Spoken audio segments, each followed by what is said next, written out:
Tanya Ustaz. Boleh, silakan.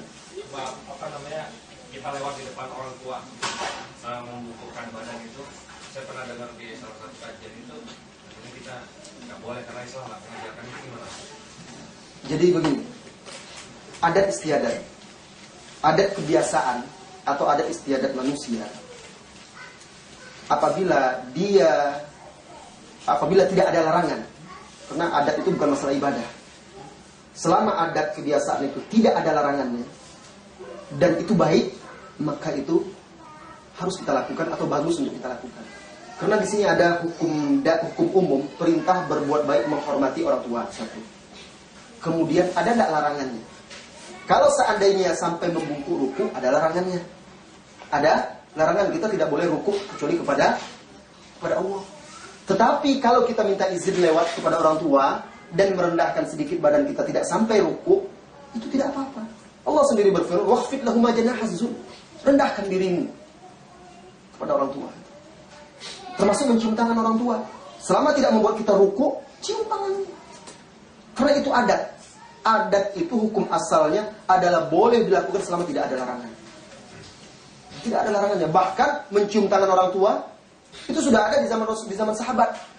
Sebagian sahabat mencium tangan Umar karena mereka memuliakan dan menghormati Umar bin Khattab radhiyallahu anhu. Zaid bin Sabit pernah mencium tangan Abdullah bin Abbas karena dia menghormati Abdullah bin Abbas adalah ahlul bait. Nah, jadi apalagi orang tua di negeri kita itu termasuk bentuk penghormatan kepada orang tua dan penghargaan. Maka mencium tangan orang tua itu selama tidak membuat kita membungkuk ruku, itu adalah mulia.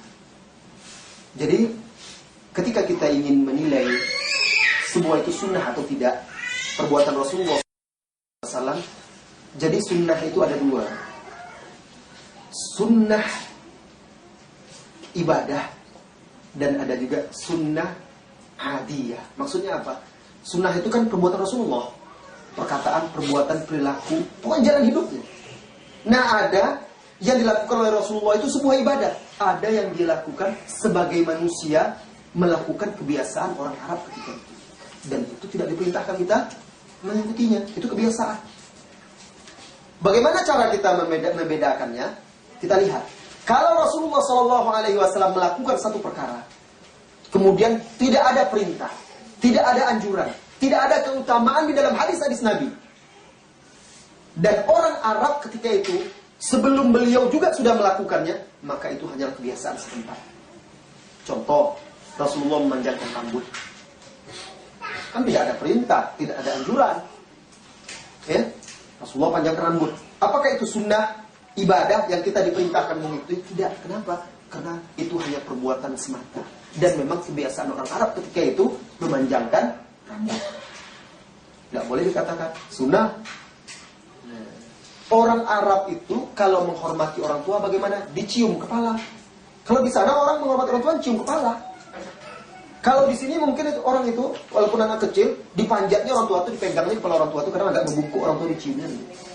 Itu kalau dia. Kalau kita memegang kepala itu malah tidak sopan, penghinaan. Tidak bisa kita tiru. Di sana itu dipegang-pegang kepala orang tua itu diciumnya nanti. Itu di Arab. Kalau di kita bukan demikian. Nah, jadi ada adat-adat itu bukan sunnah tapi kebiasaan. Harus kita bedakan. Nah, hukum asal adat istiadat itu mubah, boleh selama tidak ada larangan.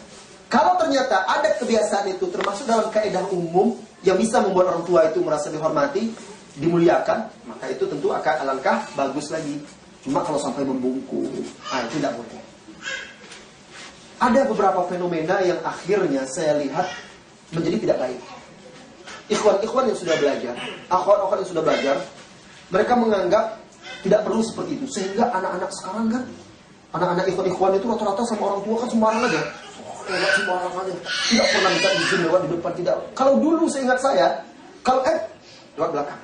Tidak boleh lewat depan orang tua. Betul-betul dijaga betul. Sehingga anak-anak dulu dan sekarang berbeda. Anak-anak dulu itu mereka tidak berani lewat di depan orang tua. Sahabat itu seperti itu. Pernah Abu Hurairah, itu ada di riwayat oleh Imam Al-Bukhari dalam kitab Al-Adabul Mufrad.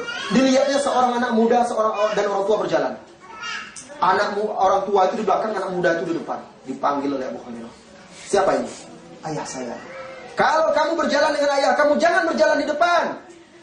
Biarkan dia di depan, kamu di belakang. Kalau duduk, biarkan dia duduk dulu. Jangan engkau dahulu duduk. Kalau makan, biarkan dia dahulu makan. Begitu sahabat dahulu menghormati orang tua. Ada lagi sahabat yang lain, kalau siang hari dia berjalan bersama orang tua dia berjalan di belakang. Kalau malam hari dia berjalan bersama orang tuanya, dia berjalan di depan. Ditanya kenapa? Kalau siang hari, saya tidak mau dianggap sombong. Orang nampak, saya berjalan di depan orang tua saya. Harus saya hormati orang tua saya. Kalau malam, kenapa dia di depan? Untuk melindungi orang tuanya, khawatir kalau ada bahaya, dia dulu yang kena. Seperti itu dia. Nah, jadi saya lihat fenomena di Indonesia, anak-anak orang-orang pengajian sekarang malah kurang sopan dengan orang-orang tua.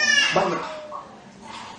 Kenapa? Alasannya, oh tidak ada, kita harus begini-begini. Memang seperti itu tidak. Sampai membungkuk rukuk tidak. Tetapi ajarkan dia lewat di depan orang tua itu minta izin. Nuhun sewu, kata orang tua kan, kata orang Jawa, nuhun sewu. Nah, kalau orang lain lagi, permisi, tidak apa-apa. Ajarkan dia sopan santun, adab dan etika yang sebenarnya itu sejalan dengan adab dan akhlak Islam. Allahu a'lam bishawab. Nah, saya ini ya.